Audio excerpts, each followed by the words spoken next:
Anne Hathaway is hated, murderers act out their depraved fantasy, and a show dog is poisoned.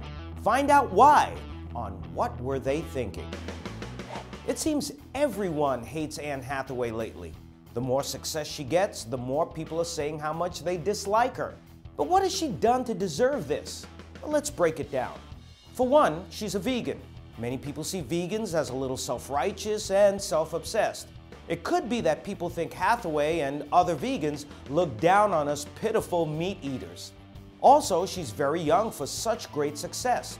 Many have worked harder and longer for less. This could lead some to find her smug and phony in some of her speeches.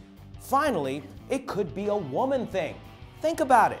Anne is not a typical Hollywood beauty, more like the cute, skinny kid next door. So some women wonder, what's she have that I don't? Can you say jealousy? So here's my clinical advice to all the Anne Hathaway detractors and haters. Don't hate the player, hate the game. 24-year-old Joshua Minor and 18-year-old Alyssa Massaro recently admitted to having sex on top of the men they had allegedly killed earlier in the month. They and two other young people strangled their two friends, yes, I said friends, to death. Minor and Massaro had sex on top of the dead bodies and proceeded to play video games in the middle of the crime scene. As if murder and dismemberment weren't enough, why the sex on top of the cadavers? Allegedly, they were acting out one of Alyssa Massaro's fantasies. Does this make them true necrophiliacs? Probably not. Perhaps they're so desensitized to violence that living out the sexual fantasy provided them with a high even greater than the murders. All four alleged murderers are behind bars for now. Hopefully they're not so far gone psychologically that they can actually benefit from psychiatric care while they're incarcerated for a long, long time. Cruz, a 3-year-old purebred dog, mysteriously died a few weeks after competing in his first Westminster dog show.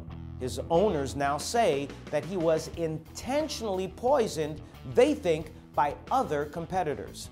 Is this a legitimate theory they're putting forward? Sad to say, but it is possible.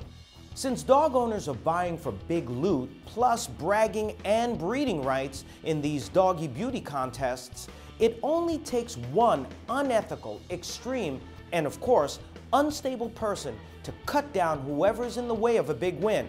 Think of the Tonya Harding and Nancy Kerrigan incident of 1994.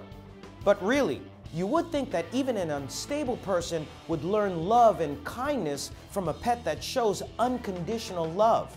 What can I say? Even when it comes to this kind of animal competition, there can always be a dog-eat-dog mentality.